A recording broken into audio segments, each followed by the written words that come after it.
What is up, YouTube? It's your boy Forrest. I am here in my revamped, stepped up a little bit shooting area. I had a conversation with a friend the other day, and he was saying, yeah, your area is boring during your videos.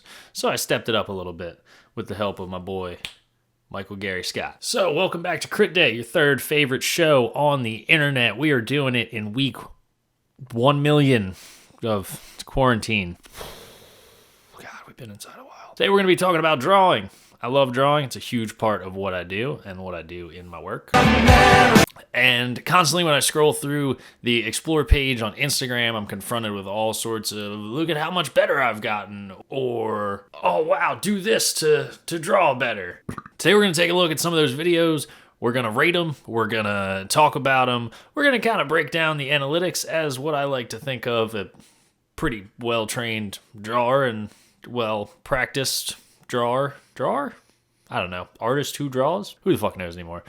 Not only do I want to talk about how effective these are, I want to talk about how good they are, and I want to talk about how efficient they are in making you better. I am not a person who believes that drawing can be broken down into, oh, these little tips and tricks, or the reason you can't draw is because you can't do this. A lot of times, even with these little tools that they give you, it still requires quite a bit of talent and quite a bit of practice to be able to draw them. So let's break down. Let's see what it is that we got. All right.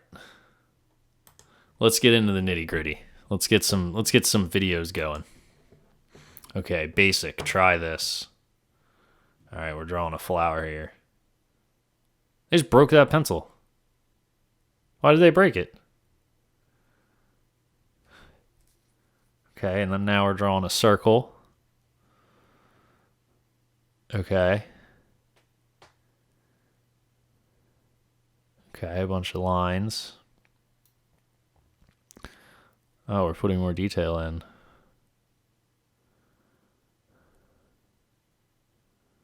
Okay. All right, now we're erasing the lines. Now we're smudging. All right.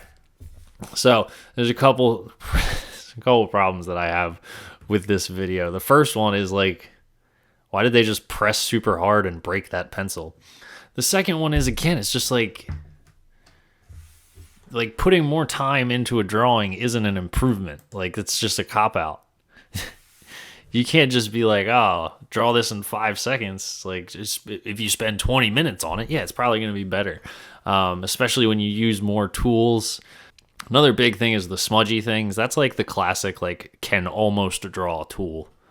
I don't think that those things are very helpful. If anything, they tend to be counterproductive because they over smudge and just like they make everything muddy and dirty. Yeah, I mean, obviously the one on the right is going to be better. They spent like 40 minutes and used 5 different tools on it, and they just deliberately broke another pencil on the other side. These drawing tutorials often just make it seem like drawing is easy. Like, oh, you're doing the basic thing. Well, here's the next step. Like, that wasn't even a logical next step. It wasn't, I don't know.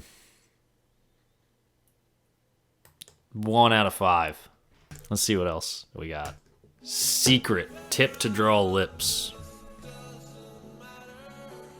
Okay. Alright, so we need a triangle, a plus sign. Now we're busting out a curve.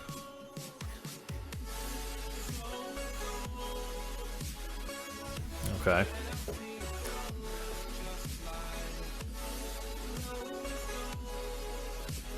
Okay.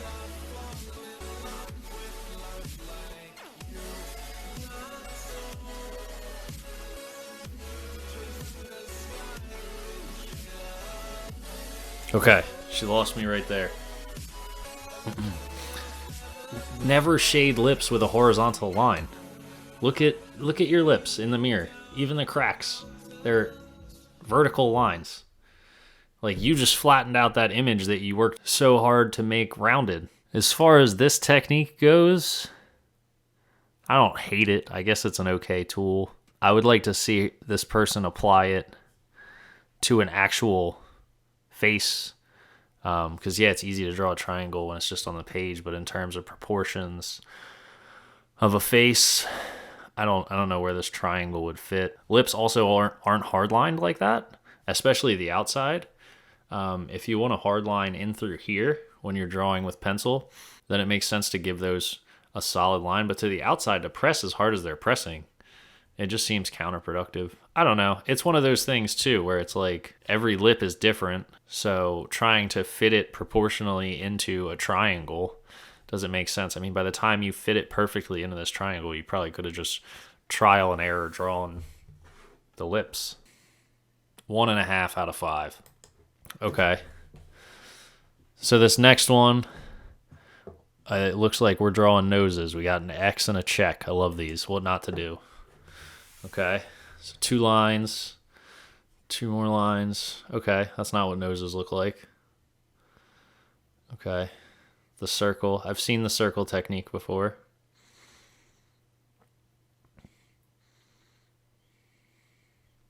All right. We're smudging again. Smudging and erasing. I don't mind those charcoal techniques, but I don't mind it for pencil.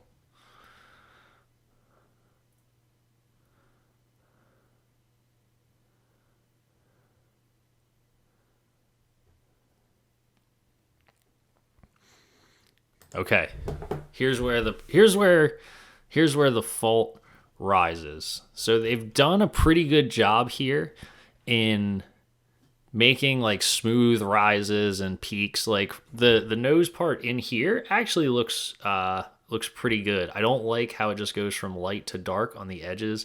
That is them trying to soften the hard lines that they did for this part of our nose, which wouldn't work. They would need to pull those shades out rather than in, because then it just looks like it's super dark right here and then goes to a mid-tone right away. But if they pulled those shades out more and maybe even kept a little bit harder of a line, then it would make sense to get this sort of divot where our nose comes flat to our face. The problem is that main highlight that they left, because now it looks like, I'll take a piece of paper. It looks like the nose is sweeping out like this.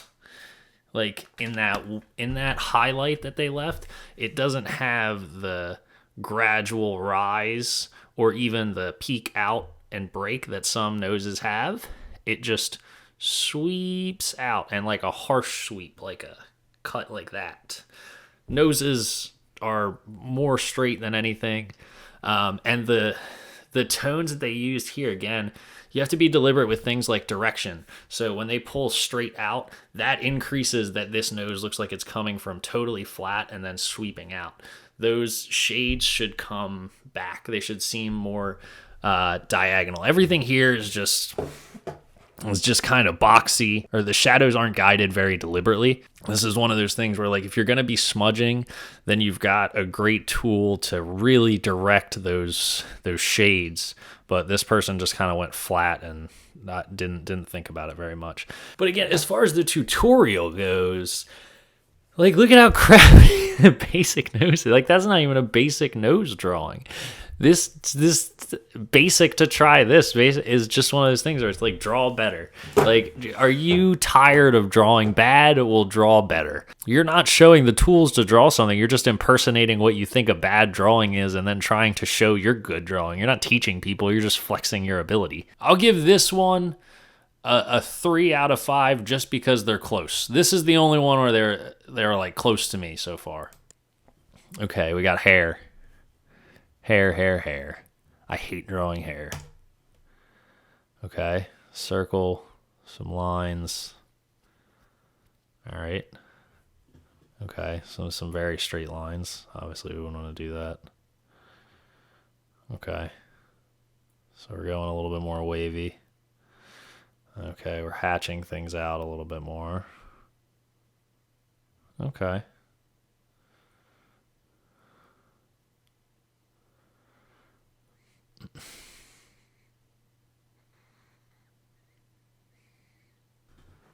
Yeah, I mean, again, it's just a thing of draw better. If you put effort in, and as opposed to putting no effort in, then the drawing will probably be better. With the hair on the head, I think they did a pretty good job. I can't say much about that, but I think the ponytail part is just a lot of like wobbly lines. I don't think that's very good at all. I guess if the first thing that you do is do a crappy drawing, anything that you put next to it that you put more effort in is going to look way better in comparison. 5 out of 5. They nailed it. Okay, this one's going to be awesome.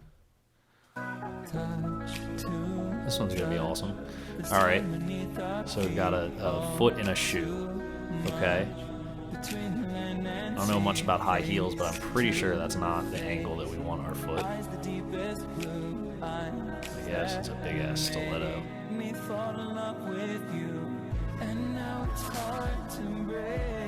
Okay. Super hard lines. All right.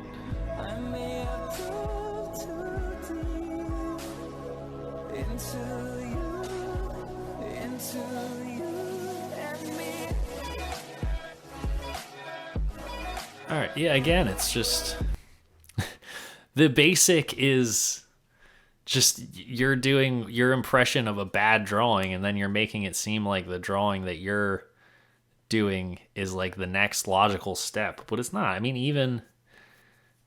even with the little hatchy oval guides that they did in this drawing, it's not like those didn't actually do anything. You just put those there to make it seem like you're actually teaching something. 2 out of 5. 2 out of 5 for this one. Just because the basic drawing is so clearly deliberately bad. All right, we got two more on the docket here. Okay, we got another basic. Try this. Okay, so we're pulling some lines. All right, we're pulling them slightly directionally here. Okay. Disclaimer: adding an arrow top to your line doesn't actually make it do anything. That makes no difference. Okay, we've got an arc here. Okay. Okay. Try. All right, we're doing a little children's flower petal drawing. Okay.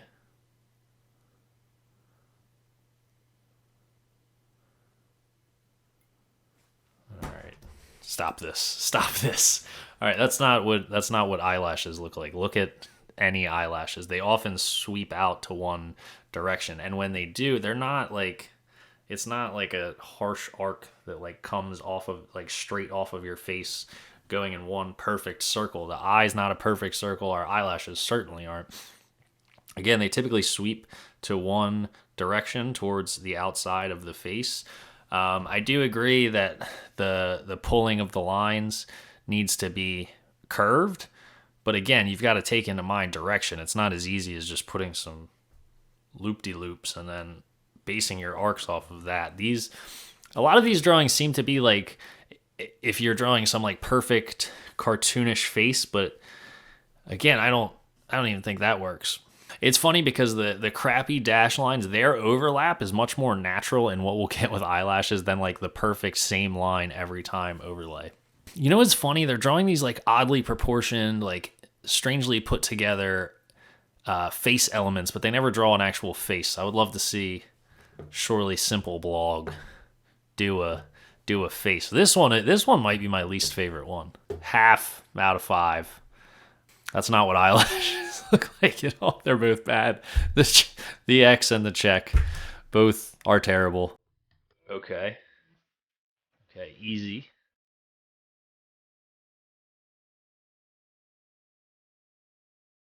All right, we drew a rectangle.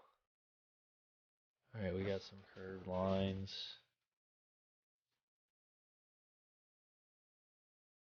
Okay, now we got a bunch of circles.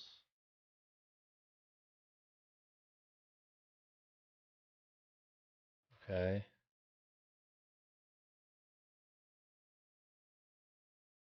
All right.